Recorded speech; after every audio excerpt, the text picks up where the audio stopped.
move on with this news that came out of nowhere. And it literally was one day they have a meet, from what I can gather, they have a meeting and they tell the students and the staff that you have, first I heard it was until August. And then it's the end of June, and now it's tomorrow. You on some try and be morally right or whatever. And I'm not saying that morally right stuff that King was talking about. Right. That's different. I'm not talking about that, because ain't no way you putting women and the kids in front of water hoses and police dogs, and they don't give a damn. Excuse me. I'm a teacher, and if I'm not teaching your children, people have a right to come and say, "Hey, look, man, you're not doing what I need you to do for my child." But you have to be involved too, right? So you can't tell me as a parent that you're involved, that you're not doing my child right. I need y'all to correlate this to what's going on around here as well. You can't tell me I'm not doing your child right if you're not involved in the child's life on all levels. The issue that it is now is blatant in everybody's face. Yeah. It's blatant in everybody's face. So we're not sitting there talking about what can we do for residents. We don't care nothing about the residents. Never about the residents. It's never about the residents. And the issue that people are having that I see, and they still won't let me come down to the council meeting. When I'm out of school, I'm just going to go. Be out of school in a couple weeks. I'm just going to come to one. I don't care.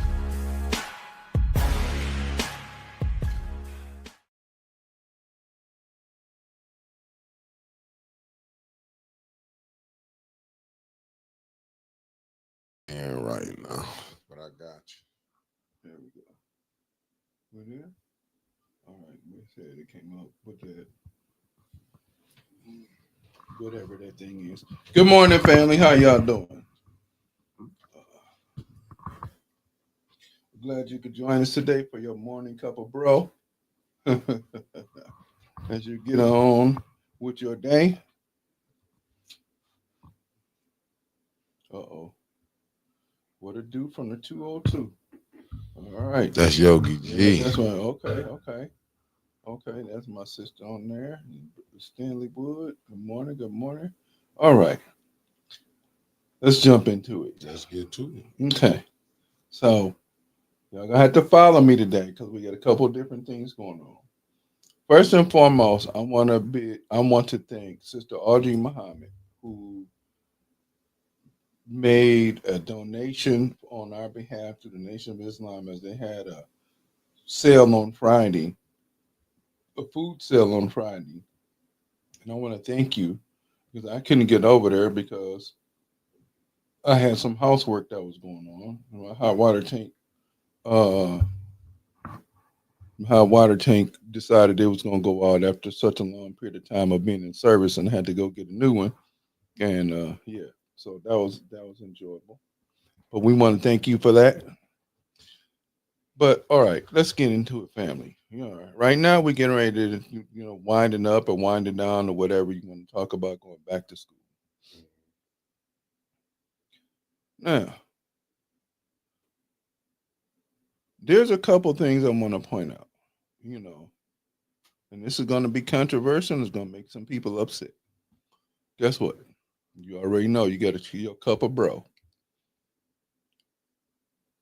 Please, as we moving forward in this school year, don't just celebrate the athletic achievement of our young people and be ignorant to the academic acumen that they should have as well.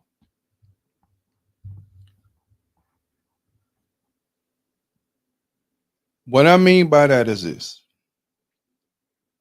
When we look at the crisis that we have in our community, right? And there's a book by one of my teachers, his name is Dr. Harold Cruz. He wrote a book back in the 70s called The Crisis of the Negro Intellectual. And what he was really talking about, very much like intellectual warfare with, and I promise you, on Tuesday, y'all are going to get a book list that comes from both Black Watch and also the Conspiracy Tuesday. All right, y'all going to get 2 sets of books. I promise. this weekend was very, very busy. And in his book, he talks about how every movement has been co-opted by people who inside the movement destroy the movement. But he also, on the other hand, mentions how people who are the most highly intelligent are really disregarded.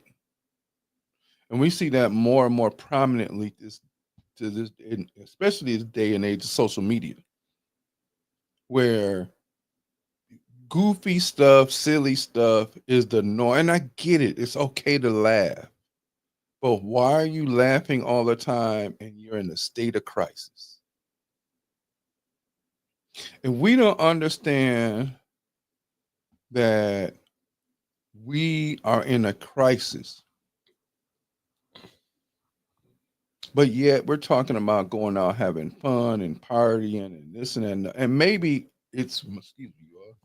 maybe it's me.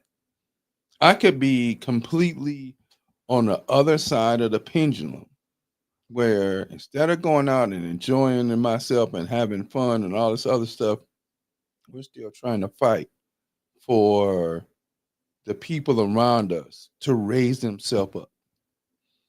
It's really kind of hard to go and look at what we did coming out of the worst horrors in world historical annals, of a group of people that were treated so horribly and still to this day treated so horribly. And yet the greatest avenue that it took us to get from where we were, being illiterate, all kinds of other things that took place on the plantation, to being building things, inventions, and all this other stuff. And now what do? Is because of social media, and social media doesn't want us to focus on the our higher intellectual acumen. They want us to focus on the behavior that doesn't get the most notoriety, right? So if my child is singing or dancing, I'm gonna videotape that because it's gonna get more likes than it would be my child got all A's and they graduated top of the class. And then when they leave and go out into the world, that's still not celebrated. Or you a nerd, you this, you that, you the other, you all of these other things. But when it comes to the dominant society in this culture, in this world, this part it ain't no culture. In this part of the world, it's the nerds are seen like Bill Gates and you know Rupert Murdoch and all of these people who put these conglomerations together, and not in our own society, in our own because we don't have a culture either. In our own society, so where we have people that built, you got lawnmowers and cars and you got the light and everything else. What happens is we shun those young people from being smart because you're trying to be like somebody else. You talk like you're white. That's the dumbest stuff. But yet, oh, look at my baby. They scored a touchdown. Oh, look at them shoot the ball and put it in the hoop. We celebrate that. And as this upcoming school year comes and young people are in practice, good morning, you all. Good morning, good morning. Then you all are in, and you can taking your kids to practice. They don't have study hall anymore because people are not forcing the coaches and the coaching staff to say we got to have study hall in order to make sure that that's just whatever. And then, and I've been part of it. It's or they asked me to be part of it, but I wouldn't do it. It's let them slide on the academics. And then again, the crisis in our community is when we have leaders like Fred Hampton and Huey Newton and Malcolm X and Dr. King and all these other leaders that we've had, leaders, not institutions, all these leaders that we've had is because of their intellectual acumen and how intelligent they are, they're showcased and then they're murdered. Because somebody on the inside invariably is the one that's going to always sell them out and have done so. Hey man, let me call you back. You know what I'm doing right now. It's 9 o'clock in the morning. Bye. Sorry, that was my son. Late, but always on time. My apologies. Now, we also understand that for some people, if that one child helps me get out of this situation that I'm in, then I'm going to put all my eggs in that basket in hopes that that child makes it out. And then from there, they can get me out too.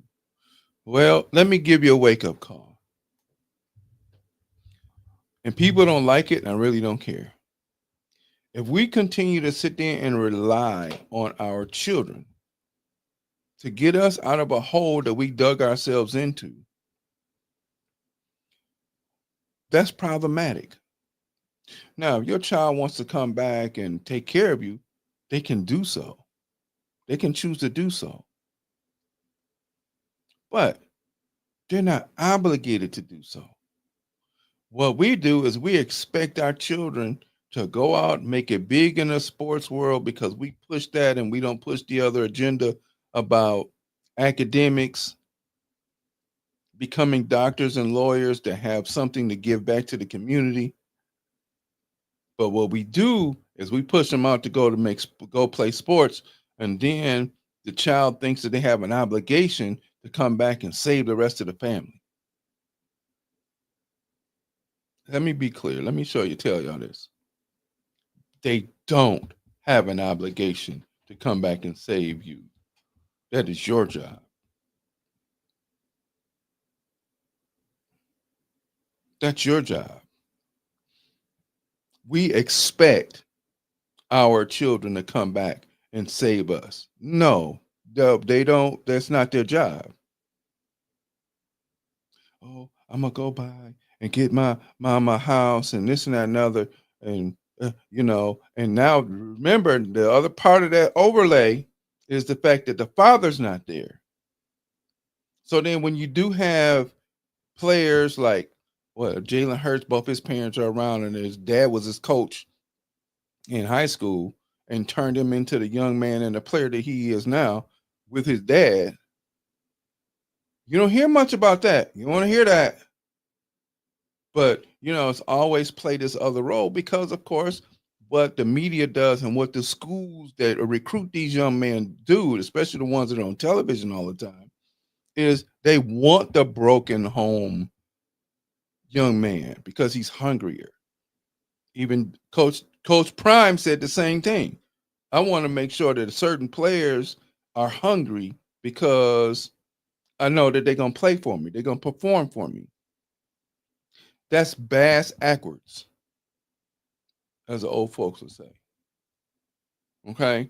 That's bass backwards. It is not the job of the child unless he or she chooses to come back and take care of you.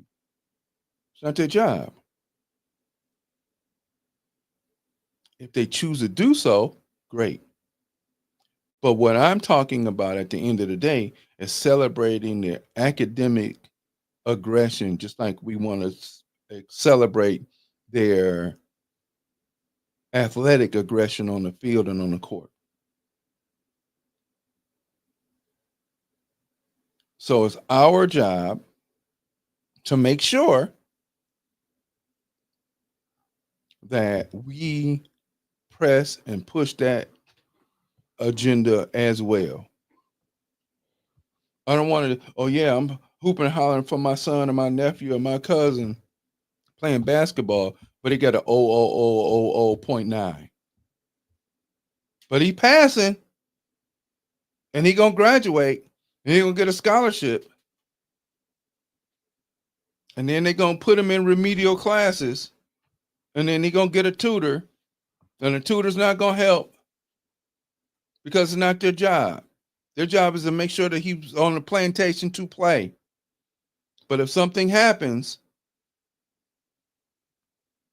then back you get a player like Dexter Mann who graduated with a third grade education, but yet he played for the Washington Redskins or the Commanders or whatever they call now. And then when he came out and said that there was a problem, and then he ends up going to jail or whatever. I don't remember all of the story. But after his career's over, he has nothing.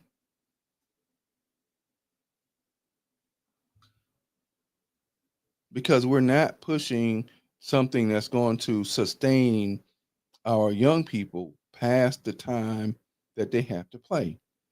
Because really in sports, you only get 3 to 5 years unless you're exceptional. And that's very few and far between.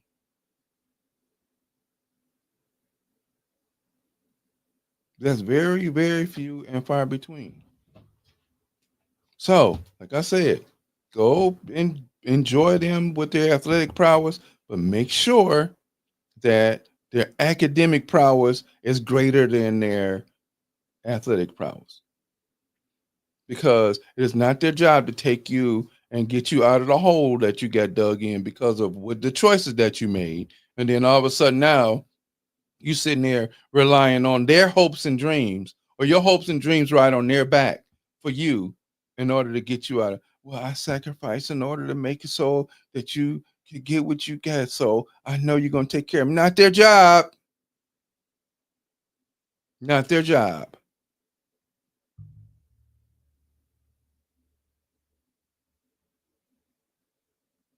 So I see Miss Annalisa, what? Anna Celia, is that right? Yeah, that's the one shoot show. Yo. Oh, okay. What's up, sis?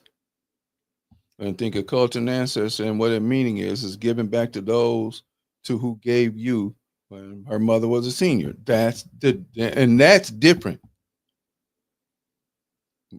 But that person who helped your mother out wasn't relying on you to help them out. You did it as duty and honor, not as I'm gonna make them feel guilty so that they have to come back, or they're supposed to. Because I sacrificed washing clothes and cars and scrubbing floors and did all of this, and meanwhile, I'm relying on your athleticism in order to get us out. That's completely different. That was a spiritual obligation that you fulfilled instead of a financial obligation, because some people were left in bad conditions, and so the one person to get out is the one that they're relying on to come back and take care of them.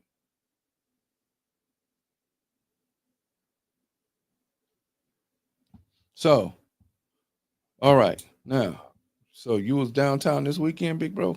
You know, I stopped by through there for a second. Let me be honest. I stopped by there for a second. Okay. You know, I ain't gonna lie and say, no, it's cool. Yeah. I stopped there through for a second, man. But what I really did, I took kind of time, and I was watching. Good morning to everybody in the chat. Good morning, beautiful people. I took time. I was watching different shows, so I kind of wanted, and that's what when you was walking through the door, and I was telling you, I watched that one dude. I think it's Jeff Daniels. He used to be an actor. Right. He played in Speed, yes. but he a movie director. Right. I mean, well, you know, I guess a so-called he into politics, right?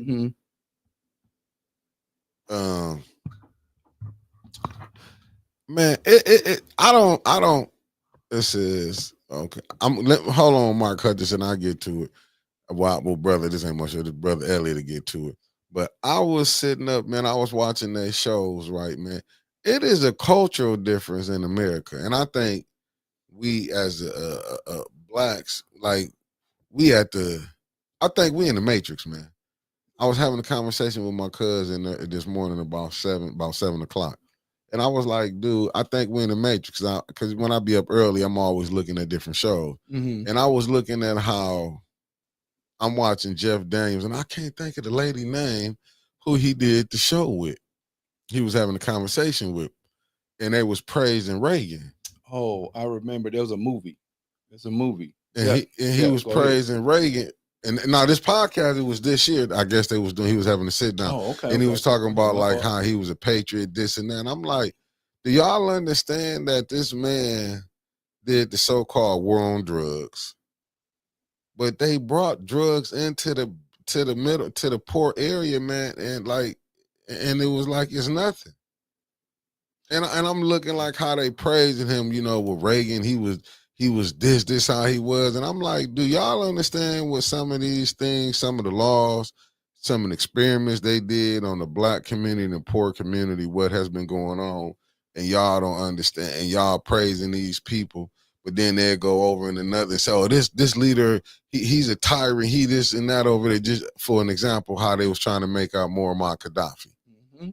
And then you look at our media, and it's like we don't see the propaganda, even when how they show when they do some wrong. And I'm not being racist, I'm just being honest. When you will see, just say a white do something wrong, how they don't go into his past and say he was this type of person, he was this. But then, and you know, they kind of keep it hush hush. But if this happened over here, basically look at back to the bricks 810 day. Basically, no security. Mm-hmm. Back to the bricks, you seen they had people on the roofs and stuff, you know, down there. It's like really? Yeah, no. Well, guess what? Let me. It's not slightly off subject, but we're gonna go talk to Mark Hutchinson. Go ahead, girl. You can handle that. I'll Man, put you it can up. handle that too, bro. I'm right here with you. No. Yeah. I'm right here with you. So 810 Day was a community idea, right? It's a community. We just gonna celebrate 810, and we just gonna go out and we gonna celebrate 810 because that's our area code. Was it officially talked to the government officials by anybody who spearheaded that idea of doing a celebration that was not commissioned by city officials to do so? Nope. We just gonna do it as a community. So therefore, what happened is, because even though businesses made money, the the idea wasn't supported by officials. It was just something that people did. And because they just chose to do it to celebrate the area code, just like every other made up celebration is, it wasn't supported by city officials. Whether somebody got their pocket lined or some sort of praise and put on a pat on the back or whatever in order to support it. As long as that wasn't supported by the community, the city officials, the community just said, we're going to do this. Now, the vendors down here said, okay, no problem. So why am I putting any security on that when you didn't come through us the way that everybody else might have done? Mm-hmm. Back to the Brooks is 21, 22 years old. Krim is 43, 44 years old. Right? So guess what? You get Krim, they're going to be runners, international runners from all over the world here. You think they're going to let something happen there? No. No. You think with all of those millions of dollars worth of cars that they're going to let anything happen down there with them cars and those people? No, especially because of the history that the city has with the vehicle city and all that other stuff. And so therefore that was supported by the city officials, because it's going to bring in this weekend and next weekend will bring how much money? Listen, millions. Facts with millions, right? With an S on the end of that. With a Z at the end of it, right? Fact. Millions of dollars. Last weekend, this weekend. Now, two questions then is, where's that money going to go, and how is it going to be used to help what's going on in the city with streets or whatever? I don't care what you do in order to fix stuff up, but what are you going to do in order to make that happen with the millions of dollars that you made? last weekend, next weekend. 810 day was, hey, we're just going to celebrate 810 because that's the area code. Okay, no problem. Did you go talk to city officials about the things that may be necessary in order to make sure that it's safe? Nope. And if you, and you might have, but it's like, okay, well, that ain't really something that we really support.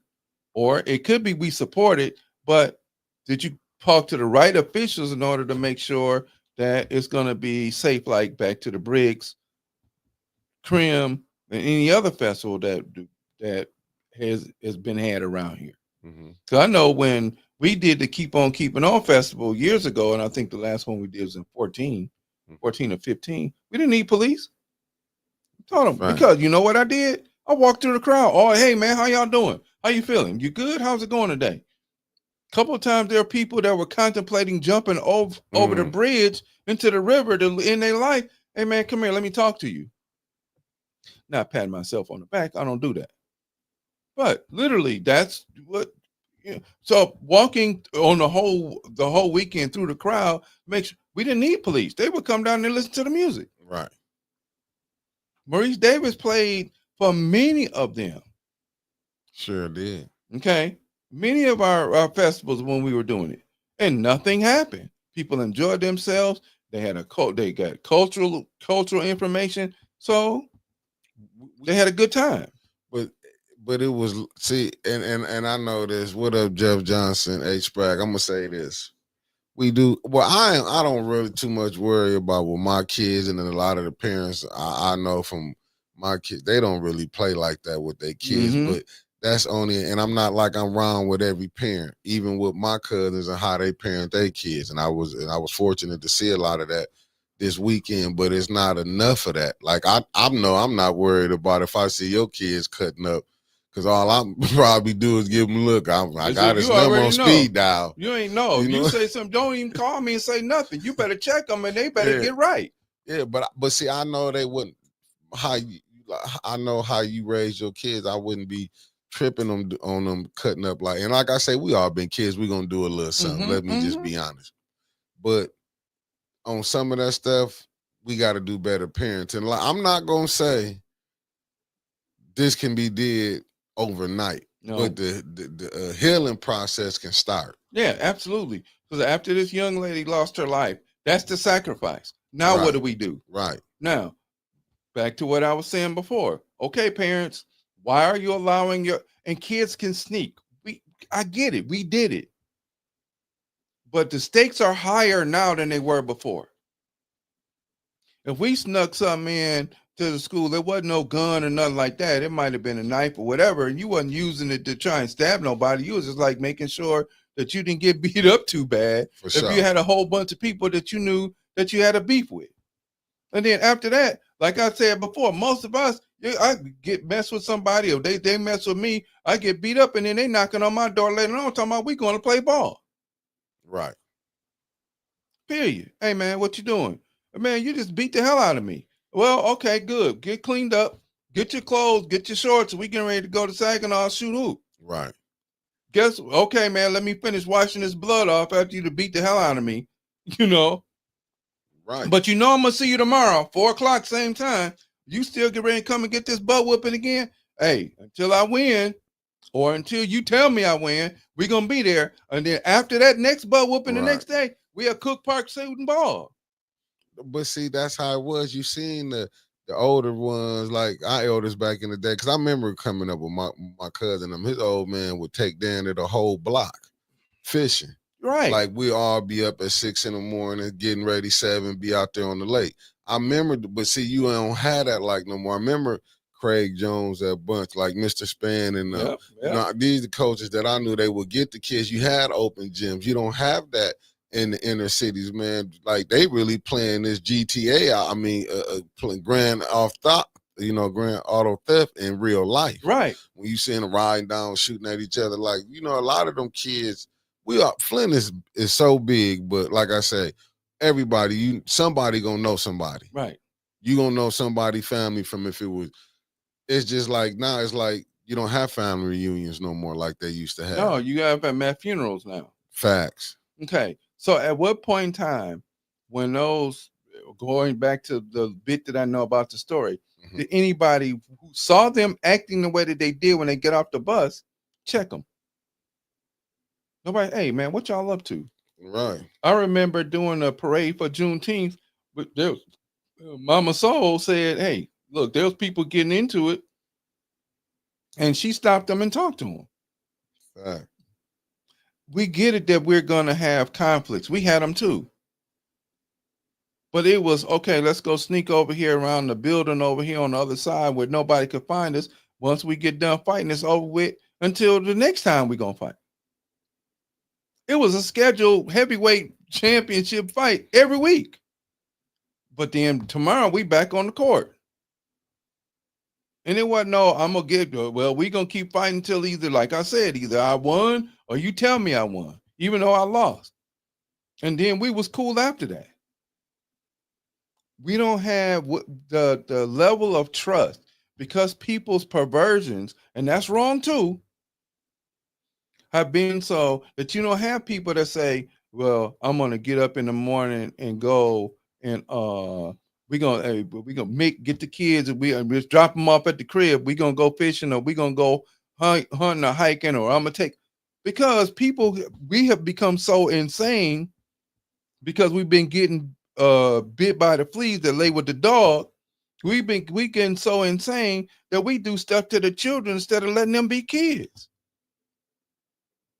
So to your point is the criminalization of everybody that's black in America, number one. So if they want to look at you because you're a black man, well, number one, you've been criminalized for the last 500 years. Facts. That's part of the propaganda. Yeah, facts. It's crazy because I'm oh my brother, I'm telling you, I've been watching some of these podcasts. It's like, and when I watch them, it's a cultural difference, man. Listen, this thing that they doing in America with black folks is an experiment. That's been like you right, been going on for over 400 years.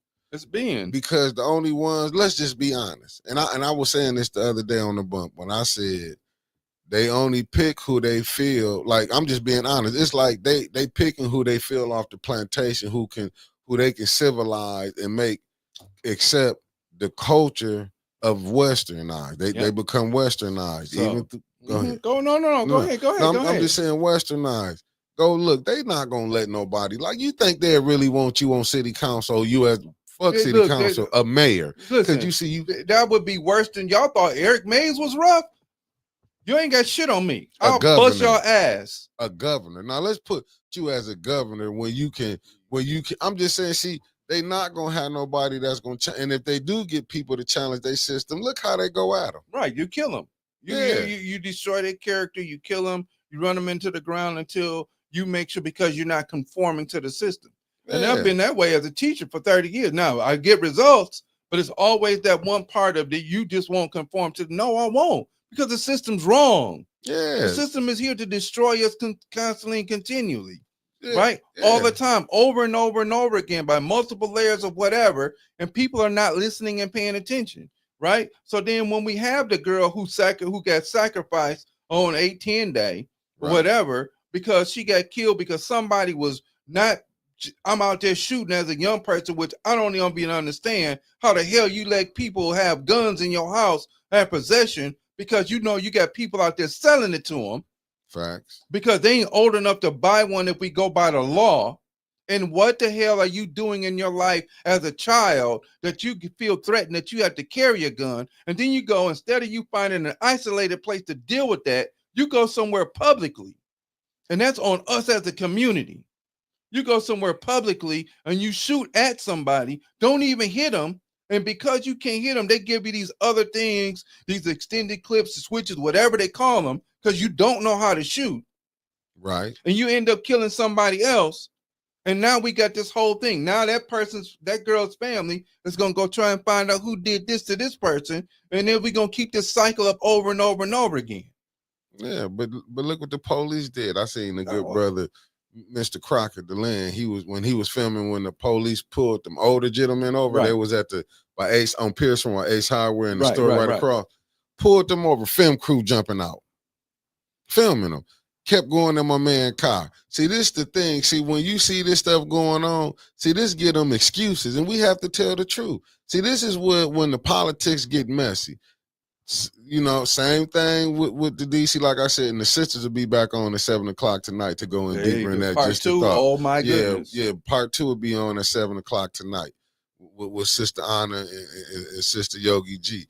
Because just like they said, when they even put the picture up of the dude that worked for Doge, I thought it was a congressman, but it was the dude who worked for Doge.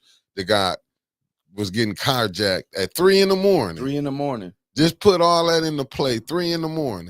Right. What a coincidence or a coinky dink. Right. 3 a.m. And then this gave them reason to, we finna bring the we finna bring the federales in, and we finna clean up DC. You see how the conversation they having, taking the homeless people.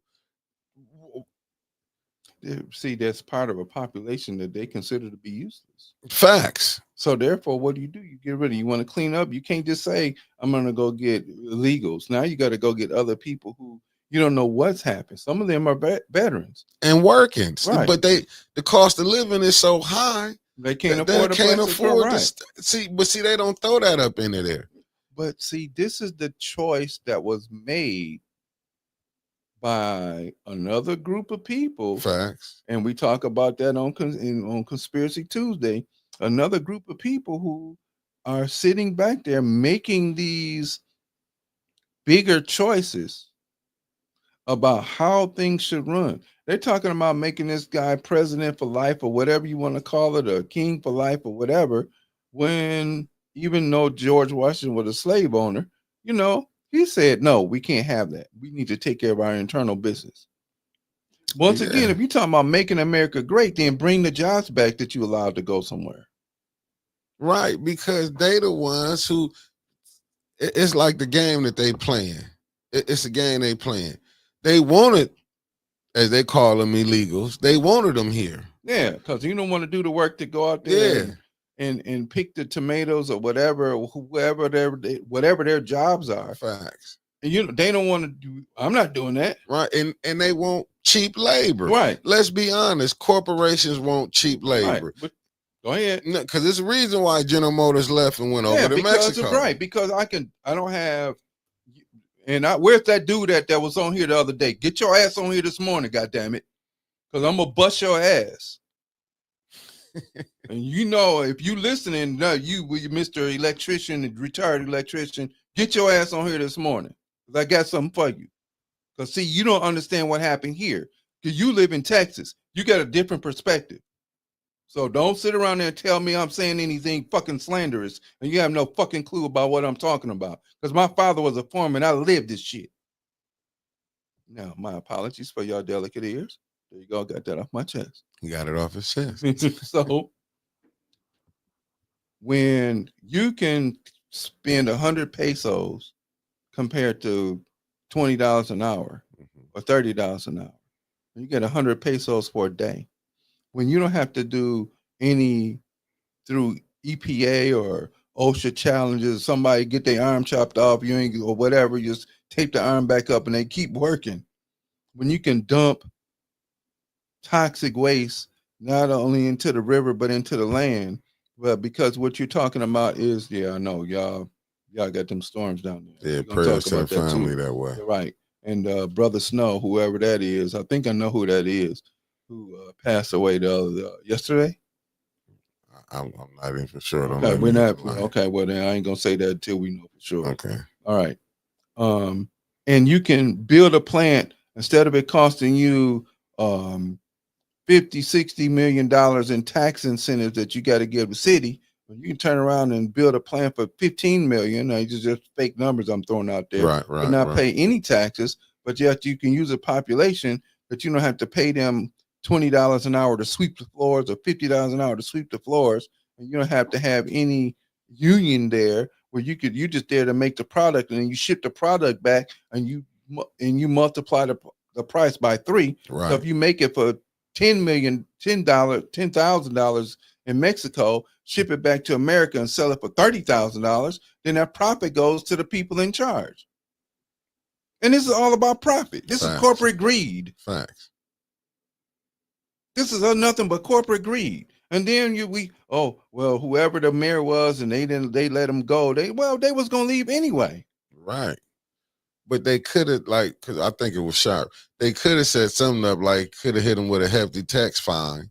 But even with you letting them go, because when people ready to go, They you got to let them leave. go. But Right. you got that. But see, what people not understanding, you still had the power brokers of Flint. They still was controlling Flint. Anyway. Right. So they could have brought, as you said, they wanted to become a college town. But what people don't understand, it take times for things like that. Some could do it faster. You know what I'm saying? Build it up. But as you see, they building up downtown. They just not building it up for the people that was here. No, those people are being used and they're useless. Yeah. And they just like they ran that same game in Mexico that they ran here. We'll give their parents these jobs, but we would train their kids up to do these. It was the same game plan. Like, I don't think like we get like what business is. Like you said, it's been corporate greed.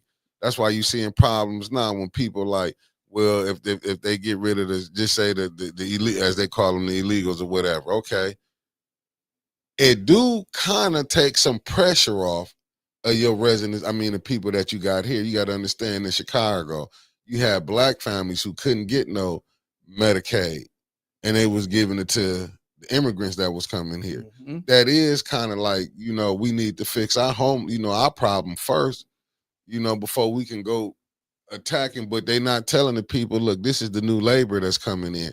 These are the new people that's going to take your jobs. But see, America has never, ever been one to deal and take care of its own problems in its own borders in the first place. The way that America has already always dealt with taking care of its problems is you kill it.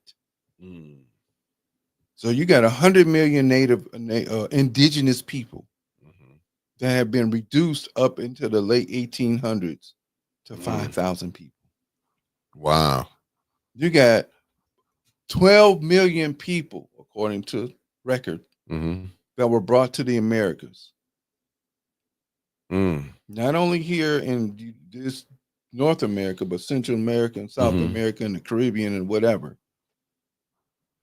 And you reduced him to something that is nothing but a tool. And when the tool wants to be free, you slaughter them. And you find ways, well, you wanted to stay. And since you stay, then we got something for you. I mean, you ain't gonna make you want to leave. Facts. Instead of staying here. Facts. Some people have become expatriates and left. Facts. And people are still doing it. Some they started Liberia. The American Slave Society started Liberia. The name of the capital is Monroetown.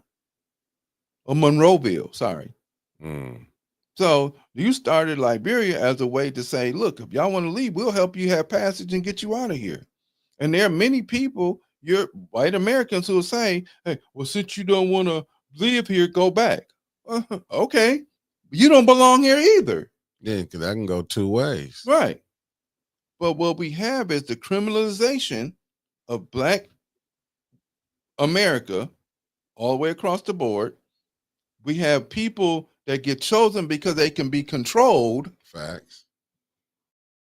Across the board. Facts. Listen to the phrase, chosen because they can be controlled.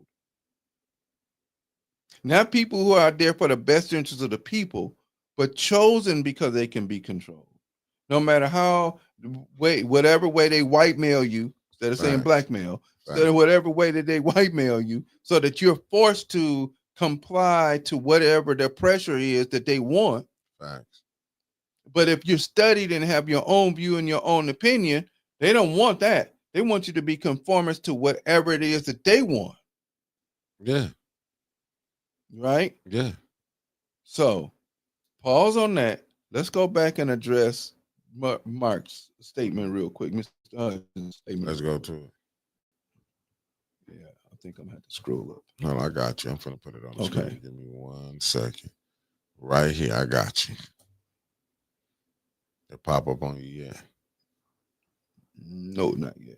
Shit, okay. Off subject slightly, but I see where I am where in South Asian communities where grandparents, parents, and children all live within walking distance raising kids. They pool money support. but that's their culture. And they understood that even here, if they move to this country, what they do is they still have their culture. Facts. Their culture is you don't put grandma in a nursing home. Right. We used to do that. Grandma stays here. Grandma is the one who teaches the children the order of what the culture says. She's the transmitter of the culture because the mother and the father may have to go work. So the grandmother and the grandfather, they're the one that transmit the culture. They're the one that transmit the norms and the order. What do we do with our people?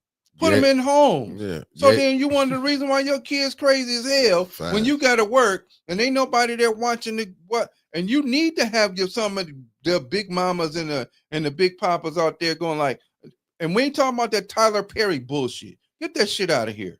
That weird shit that he putting in front of everybody thinking that's how grandparents are. Y'all sit there and watch that and y'all want to be mud deer and all that other crazy shit. That's exactly what it is. So no, my tongue is a little loose today. I apologize. Sorry, sorry, Nah, I bro. listen Because brother. it's frustrating that Yes. people want to, this is the examples that you're watching, and you Right. think that this is supposed to be the example of what is. That's comedy. Right. Satire. It's satire. It's comedy. That is not how. I don't care what your grandmamas look like right now. This Right? is, yeah, They that's not real grandmamas because I don't care if you what you dress, how you do what you do. A real grandmother gonna bust that kid ass for being out of order. That real grandmother's gonna be transmitting culture. So when we look at the Asian cultures, right, that are here, who build Chinatowns and Asian towns, Japanese towns, whatever. Number one, let me say this. The reason why they have the things that they have is because of the sacrifices that we made in the 40s, 50s, and 60s to get quote unquote civil rights legislation Right. that they still checking. Those groups of people, those 22 million Asians, that you go into their stores and they disrespect you, and you spend billions of dollars in their hair products and Chinese food instead of taking your ass in the kitchen and cooking and doing your own hair. They transmit a culture, but the reason why they're here and they get what they get and how they got what they got is off the blood and the backs off the people that sacrificed in the 40s and the 50s and the 60s. Do you see any of them patronizing their Hell hair no, they not gonna stores? come into your hair store. No, I'm saying they own. No, They no, build they don't. For what they gonna do that? and where they put the stores at They in put your them in our community. I, that's the stuff I've Flyo been. Road around here. That's the big one of the biggest Facts. ones. Hutchinson don't exist. I know she's older and Yeah. she's still around. Hutchinson had two places. Yeah. And you couldn't get people to patronize them, especially after the old man passed away. Facts. But that's how we is. But see, we've been programmed. Ain't nobody. It's like that's why I was like, we in the matrix, man. When you see this stuff going on, you see the people because everybody act like they woke. Oh, the people ain't. Nah, it ain't no wokeness, because if you were woke, you would be conscious of what your community needs first. So that girl should not have had to sacrifice her life if we were conscious. I don't give a damn what day you celebrate. Today is the 17th. We can celebrate that today. It don't matter. But what norms are you transmitting? What goals, ideas, and norms are you transmitting to the people? If they, oh, we're gonna have a cookout over here, no problem. Let's go. We're gonna have a cookout, but this is how you gonna act. You gotta go, whatever, to put that shit in the car. Oh, this for you right here, brother. This from Sister Anna.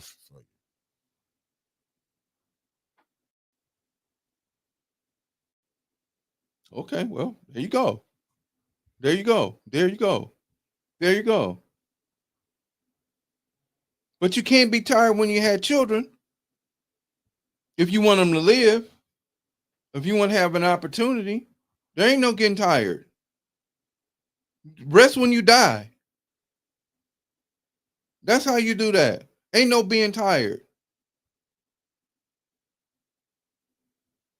And we have to stop acting like, oh, my excuse, I work all day. Well, where's the grandmama at? And don't put it on grandmama so you can go out there and live your life. You chose to have them kids. Just you and the man that you have them with are responsible. Now, I don't want to be responsible for your children because if they with me, they're going to be tight. They're going to call you brother and sister when they come see you, when you come back through the next time. Oh, drop them off. Not a problem. But you're going to learn some things. You got some stuff to do. You're going to be academically tight. If you want to play sports, you're gonna be tough, but your academics are gonna be tighter than that. There's none of that. If we're stepping into that grandparent role, and we no longer have the grandparent who could transmit the information that we used to have, because sitting at the table doing homework came from us. This other bullshit where hey, well, you can go to your room and have a quiet corner. That's some white European bullshit. We didn't do that. And for anybody out there, let me apologize if I've offended you, but I'm talking about what we're talking about. We didn't do that. Go have a corner in your room and sit there and do your homework in your room. And that, no, because I wasn't going to do it. But if I knew that I had to sit at the table while mama was in the kitchen cooking and whatever else, we had to sit at the table. There was an eye to make sure we sat there and did our homework. Then we had to make sure we left our stuff out. So when daddy come home, first thing he did, he ate. And while he was eating, he read the newspaper and checked our homework at the same time. You know why? Because remember, it was a time they didn't want us to read. See, people keep forgetting the stuff that the government allowed to happen. That's why I don't be wanting to hear nothing about, oh, government don't do this and that. That's why I'm looking at the Tucker Carlsons, the all these different people that's talking like they don't know the black experience. The only black experience they have is from their eyes. And I think that's what is so dangerous. Right. That's the only thing I do agree with D.L. Hughley when he said the worst place for us is in the white person's imagination. That's imagination. Right. That's right. Because it's like what they project as culture for us. Like, see, they ain't understanding like your last name, my last name, Jordan. That don't come from that just come from wherever plantation own our people. See, they don't want to be honest with that. See, I'm saying our people. Right. When we have an honest conversation. We don't hold on. I mean, keep that thought. I want you to come back with it. Yeah. What we don't want to do, and this is where you have all of these other ideas and theories, and I'm indigenous. And okay, so let's say you're indigenous. No problem. You on a fucking reservation. They took all your shit. What are you going to do? Nothing. Manifest Destiny that they put together as a plan in 1832 said we're going to get from one side of the country to the other side of the country. We don't care who we got to destroy. Folks worked on a transatlantic. No, wait a minute. The railway. Right. From one side of the country to the other side of the country. You had 100 million native people here. And then you reduce to 5,000. So you're indigenous, but you still don't have no right. Because you don't want to say that you went through something that made you a greater people because you going through the horrors of slavery. Look at what the Jews did with the Holocaust. And then they become one of the most powerful forces on a group of people on the planet. Why? Because they say never going to happen again. So therefore, every group of people is going to pay us reparations. And because we're so fractured, we can't force them to say, well, you owe us because there's 47 million standing strong. But when you have to understand, but it was a difference when you come on. Somebody want to see me. That's what the old folks say. Yeah. But see, to me, it's like we playing this game over and over that is like it's not gonna win. Like I was telling you, just look how they doing it. We sitting up here. This government. Let's don't forget about what was the Tuskegee experiment? Right. Hear what I'm saying? Tuskegee experiment. It was an experiment. See, that's what we was. We really meant nothing to them, to be honest with you. When we was able to vote, we were brought here for a purpose to be used. And when you finish using the toilet paper, you flush it down the toilet. The issue is this toilet paper keep on flushing, coming back up the damn toilet. Right, and that's the problem because you're looking at it. Okay, they say this. That's what I'm saying. Go look at the sports. They let Jackie Robinson in. He wasn't the best baseball player back in the day. Nope. But he was the one that you can go hit with a ball that he wasn't going to charge and you was gonna catch problems with. Right. And that's what they do. They want the docile brother or the docile sister. Because remember, you can't look loud mouth. You know what I'm saying? But when they want you to be, see, Jasmine Crockett was good to the Democratic Party, long as she could sit over there. She was doing their agenda. Well, and then when she switched up, what they do? They get rid of her. Yeah, what they doing to her right now? You see you see the Republicans came in hard on her. They came in crashing hard. They doing that gerrymandering. Right. But do you see the Democrat? But you know what the Democrats do it in their area. Left wing, Yeah, right wing, same bird. Yeah. And where's her support from our community, though? Right. Where's her? Like, what's the Joy Reid, who they fired from CNN or whatever? They put her on another show. So Jasmine Crockett is on another show with Stephen Colbert, right? Because he's one of the late night hosts that's banging the government. But did you really see, if you listen to these people, man, when you listen to like a Stephen Corbett talk, when you and I like what's his name? I watched with Bill Real Time. Yeah. Man, Bill, what's his name? Y'all know Bill Maher. Yeah. Man, when I watch them people break his show down, man, he's down there. He's like he's down there Republican in some of his thoughts. When you see the stuff, it's like he's out of touch. Like how like far as the socialism saying this and that, you know, it's like, dude. So because I'm listening how he described in D.C. I'm listening how he described in New York. Do they understand why New York looked at that bad? Did you ever go back and look at it seemed like they never go to the root of the problem. They just do the branch. Yeah, never go to the root. New York was messed up. Who brought the drugs into New York? Well, but see, you can't, if you're trying to make sure that you uphold the idea and the propaganda against groups of people that you want to get rid of that are no longer any use for you, you can't go back and look at who did anything. I'll give you another example. Look at Hulk Hogan. Right. Everybody's favorite wrestler. But didn't want to accept, okay, he said he was racist. But I seen how that Michael Rappaport, he come out, because I seen the different people that's going at him. Going back like, dude, y'all come, but see, they go defend who look like them quick. Then go look at a person like Michael Rappaport. Look at the movies. You know what I'm saying? It's like they build their stuff off of us. Okay. Well, we talked before how that every group of people want us to come to their aid. Right. Come to their support. And turn around when we look like, what? Oh, where y'all at? Well, we just needed you. I'm gonna say it again. For those people who sacrificed, died, everything that happened to them, going to white schools and all this other stuff, trying to break the color barrier in schools, and they got beat up and hit with rocks and spit on and dogged out and everything else. Guess what? We did all of that stuff to integrate schools instead of saying we're going to stay in our community and build ours up. And did you hear that?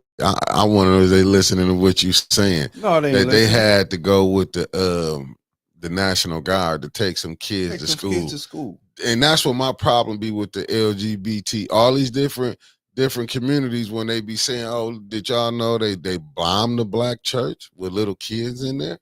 This is the stuff that we went through. They know, but they ignore it because it has nothing to do with their plight. And again, even that community has benefited off of the civil rights movement and the civil rights legislation that we asked for.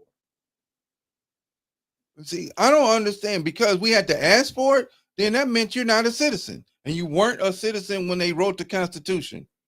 And we still not understanding that. So, yeah, Mr. Hudson, to your point, hey, this whole group of people over here, they bring everybody in and they transmit culture.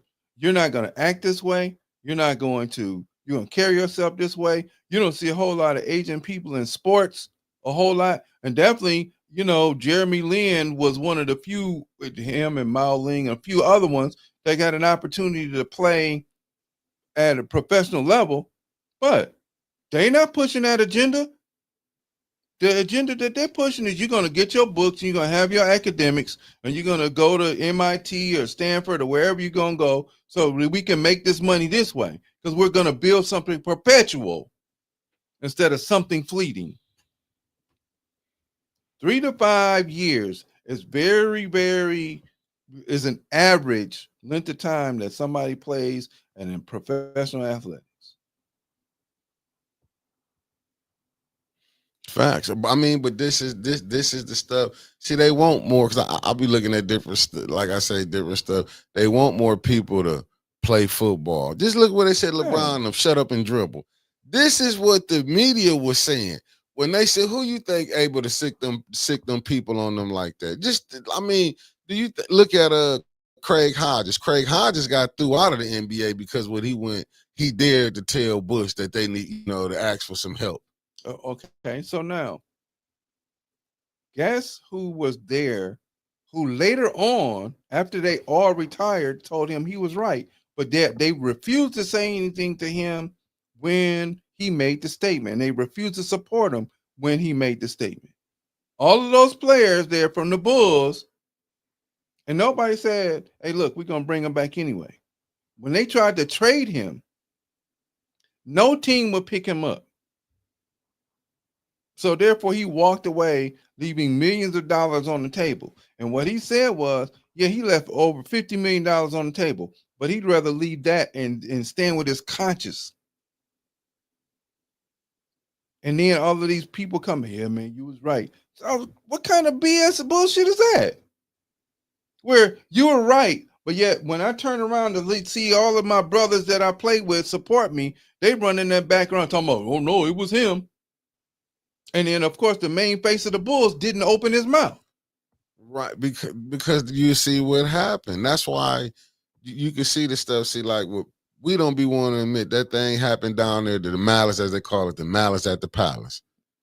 It was only because they do not want to project across TV that, and let's be honest, that white people getting beat up. That's what, remember, it was for a minute you couldn't have when they said Sidney Poitier, the smack that was around the world, because when he smacked our boy Heat of the Night. Right. And that was a reaction because it was written in the script and Poitier didn't know it, that he was supposed to get hit by Rod Steiger, and his response was to slap him back. They just kept filming it. Yeah. Poitier didn't know that this was going to be part of the script.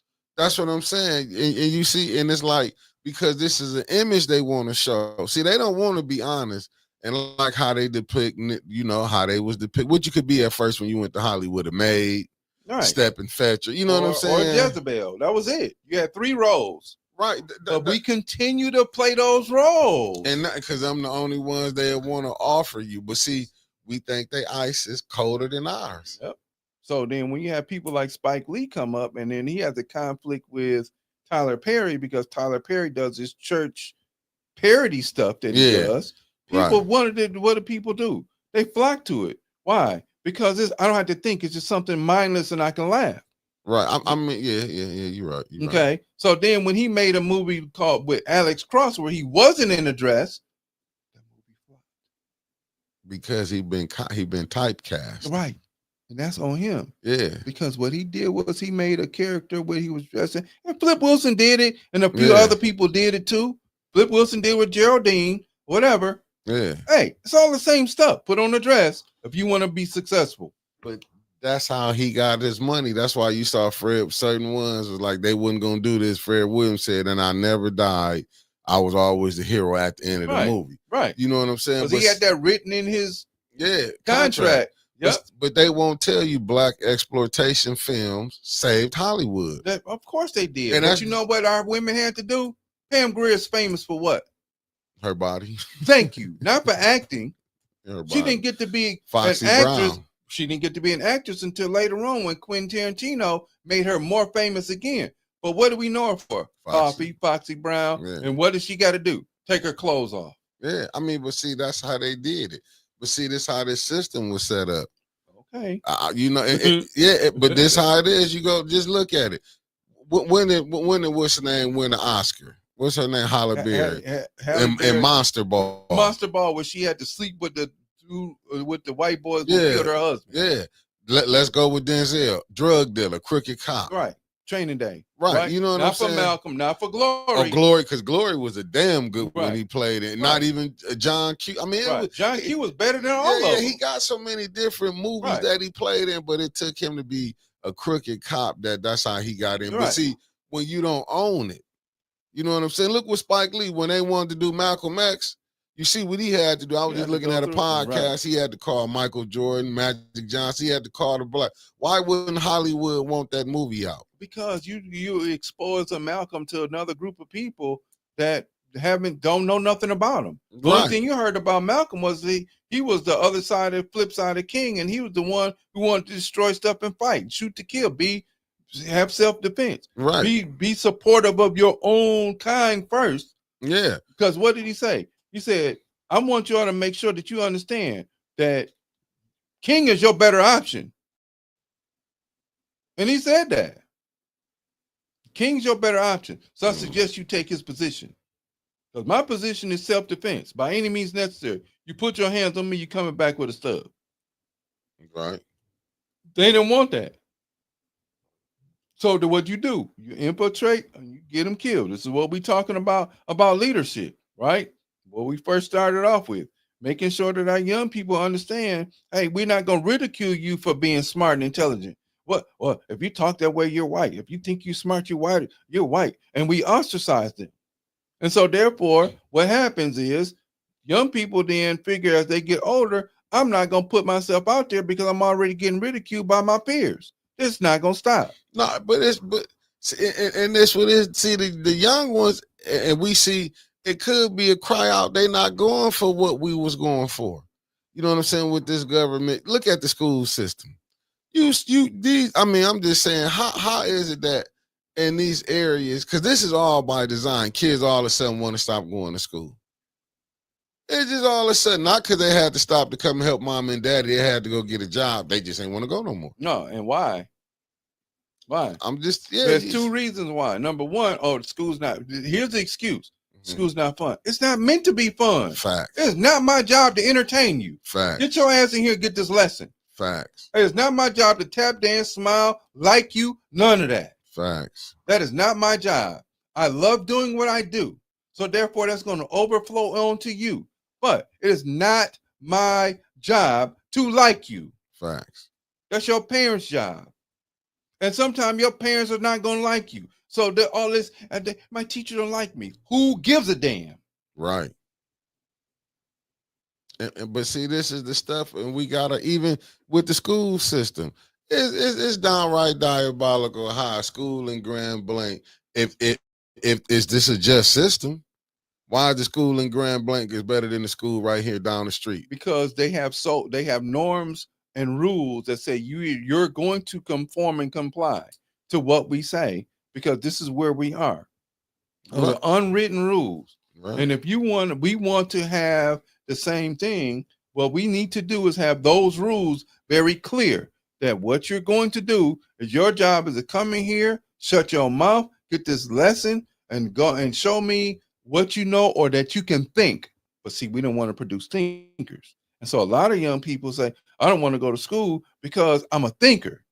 And we need those young people. Right. Now, I'm not saying don't make what you do, but some of it is just going to be rote. So if you don't know your multiplication facts, you got to write them boys out till you get them. I'm not singing songs to you about one time, one is. I'm not doing that. But you're going to get these facts. You're going to learn them. You're going to learn other stuff. Right. And some of it is just got to be hardcore, straight down, sit down and learn. Facts. And what we want to do is, if you're not making school fun, the temple time, when we talk about early schools in the temples, what do you think them people 3,000, 5,000, 10,000 years ago was talking about? Carving stone is really hard, or making these temples are really difficult, and I'm not having fun. No, you're gonna do it because the culture says so. Right. And they had, just think about a Timbuktu, the different schools of thought, what they was going like. I was watching the show this morning where the dude was like, they tried to redo like how to make the pyramids. They tried to make a small structure. Get on out of here with that. They can't do that. They'll never. So that tell you, and that's what the dude said. So why people study thinking that these were slaves who made these, and they did this, they don't want to just admit that it and it was on I was watching the History Channel, and it was saying like, why don't we want to accept that it was probably during them times, maybe for 6,000-7,000 years ago, or maybe 10, someone's on the pyramid said that they level they had technology that we just don't understand. But it's only one group who keep thinking that, you know what I'm saying, this is the coup de grace now. Like, they can't fathom that it was, you know what I'm saying, that it was somebody. It was African people advanced in them. There was an advanced civilization. Let me say that. Way more advanced. Their Facts. civilization was way more advanced, right. And it got destroyed because it was time for it to die. Yeah. It wasn't because of invaders. The Greeks didn't destroy it. By the time they came from the 23rd to the 25th cataract, which is the time period where the Ptolemies came, it was already dead. Yeah. We're talking about between 60 to 130,000 years of peace and building. Mm-hmm. There was moments in time where they had war, of course, so the Nubians came in, Takara, and they had to put Upper and Lower Egypt back, or the Upper and Lower Kemet back together again. Right. But you got all of that stuff coming up to now for almost 2 million years. And I'm exaggerating a little bit. It's about 1.7 million years. When you got Homo sapiens sapiens, right, which is upright man. Yeah. But see, I'm gonna say this, and I'm gonna be honest with you, and this just from my understanding, and I ain't did no extensive research. When they be saying, to me and my beliefs, and from some of the stuff I done looked up on, blacks ain't come out the caves, man. So when they be saying like, now we probably were the first human that came here. I mean, with fires on the planet, fires how, whoever the first ones, the oldest group of people on the planet. Here. So we was not, when you go looking at it, I just think that like it's an image they put out there, and they want to put, but it ain't us who putting it out there. You know what I'm saying? It's not. No. It's not us who putting that image out there that want to say that. I'm not gonna sit up here and believe like I say that, and they want to just say, oh, we come from the jungles, we was doing this. Listen, let me tell you, and it be in movies. Just watch some of these movies sometime, family, y'all might be missing. Go watch Robin Hood, Prince of Thieves, when Morgan Freeman and Kevin Costner played in it. It was a scene. Now, I want y'all to remember, Tazim was a Moor. And that was Morgan Freeman, was a Moor. Remember when the Little John wife was having a baby? Remember, the baby was going to die. Right. But Tazim had to show him that C-section. Right. I'm just saying, just think about some of this stuff. How did they know about if they were such a savage? What's the name? Go back and watch the movie Alexander. Go watch when they go into what was that they went and took over? Oh, in the beginning, no, not when they got to Egypt. The first one when they went to, when they was battling, when they went and seen their palaces, it's like we call them barbarians and savages. Right. This Alexander talking to his generals. Right. And he said, I think we the ones are the savages. Just go when you look at certain things. Even go back when you look at Kunta Kinte, when you see in the movie, when you see when they was praying to the east, just they Hollywood don't give you everything, but they drop little nuggets. These are not continue people, the propaganda. Right? Yeah, it just show you they want you to believe like you. See, they want to say that Greek and the Roman is some of the the best scholars came from there. This and that. They want to say this. You know what I'm saying? And that's the propaganda that is being pushed by the West. Right. Absolutely. Because and that's what I hate. Right. Because what you have to continue to do, and as we got about one more minute, because I know you got to go, right? We could roll it to 120. Okay. We got 6 minutes. 6 minutes. Okay. So the propaganda has to be, because you dehumanize the group of people, you debase the group of people, you have to continue to tell the narrative that makes you look like the superior group. Yeah. If you co-opted the world's idea of who God is, facts. You co-opted, so therefore that's one of the first conspiracy theories right there, is you told everybody God looked like a European. And he doesn't, because every group got his own view of what God looked like. And we're the only group of people on the planet that still believe that God don't look like us. Right. We still believe that. I don't care what the fact that you might say in my head, Jesus is black, but when you say the name, that automatically make him be European. Yeah, but that's what I'm saying. So if you co-opt a group of people's idea about God, then you can co-opt the rest of their thinking because you already took it. Right, and you got to just think about this. Your name, my name, Jordan. Right. We can go trace them back to plantation owners. See, that's what people not understanding. Like when but it's a thing to be like, oh, so what is done and over with? What you mean? Like they don't understand. Like they don't want to be accountable. Yeah, like for what they've done to things in the world. Yeah, having your religion, your God took away. Do you know how hard you see that they won't? They'll tell you right now, America's a Christian Judeo country, right? Right. They'll tell you, no, our religion gonna be Christian. You get proved that every day. But you see how they'll fight for theirs, but it's a problem. Y'all gave us this new form of Christianity. Mm-hmm. You know what I'm saying? That's going to contrary to everything that is. They doing everything against. And I was looking at what Maurice was saying, and I'm not trying to even finna be arguing with the the LGBT community. But read that Bible. And I'm going to ask the question, did God change from yesterday to today? No, never. So if he destroys Sodom and Gomorrah for the things that's going on, how can pastors, let's just be honest, if y'all not speaking out against that, how can you say you really, you know what I'm saying? I'm not saying, listen, hey, what you do is what you do. That don't make you a bad person. But when I be, you know what I'm saying, we just going by the scriptures. That's how you know when you like they playing with it. You know what I'm saying? You just playing. You can't. People pick and choose what they want to teach based upon what they want to teach and not teach the truth. Because the truth goes beyond that book. The truth goes beyond all of these holy books. All these holy books are there for us to transmit a cultural idea. That's what they are. That's what they're there for. Okay. Sister Yogi we got 2-3 minutes. Yeah, Sister Yogi had this question about they're saying that Massachusetts has the #1 school system in America. There's 2 things I can think of the reason, or maybe more than 2. The reason why they say that. Number 1 is how much of the curriculum is built upon doing things in the world that are greater than just wrote or done by how you're going to fit it as a cog in the wheel in the system.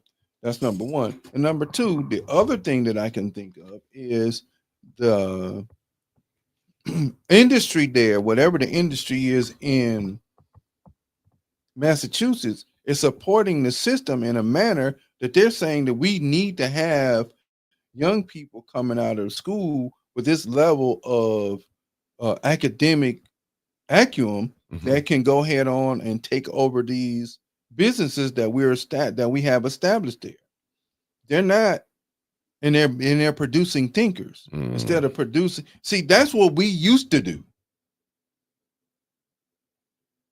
We went to we were HBCU, so we went there because we have no choice. Facts. So then, just like some of the schools that we had, Paul Lawrence Dunbar High School, which is I don't remember where it's at, but they were scoring 92% above the national average at an all-black high school. Everybody from the janitor to the principals, they were all black. So therefore, what they were doing was they're forcing them. Everybody, you're gonna be at this level because you had no choice. And we all lived in the same community, and because we all lived in the same community, the norms were transmitted a certain way. So you had to make sure. Sister Miss Yogi is the teacher, and she lived next door. And Miss Anna is the teacher. They live, and Sister Audrey is the teacher, and she lived over there. And Brother Mickey's a principal. He lived right here. So guess what? We had to walk a certain way because if you do, I'm not telling your parents I'm beating your tail right here. Oh yeah, you did. You got whipped and then got brought home. And then you got brought home, got another one because you embarrassed me. G word. See, we're not embarrassed by our children's actions no more because most of the time we're in support of them. Facts. So when we got our children out here out of order in the world, and we sitting there wondering the reason why they're out of order, we're not embarrassed by that. We want to cry about it and this and that and other. Instead of saying, you embarrassed me, I got something for you. Facts. I'm not trying to be, I'm not, my children are 18 to 40. I have 3 children of my own, and other ones I raised. I bet they go out of town, and if I hear about anything that they did out of order and it gets back to me, trouble. They got trouble coming. Because we are part of a village, and the people that I know outside of this city, when I travel, because guess what? They can, hey man, you know your daddy was out here acting a fool, and I'm gonna hear from my kids. Right. You know what I'm saying? Hey man, your daddy was out here cutting up. Hey dad, what the hell?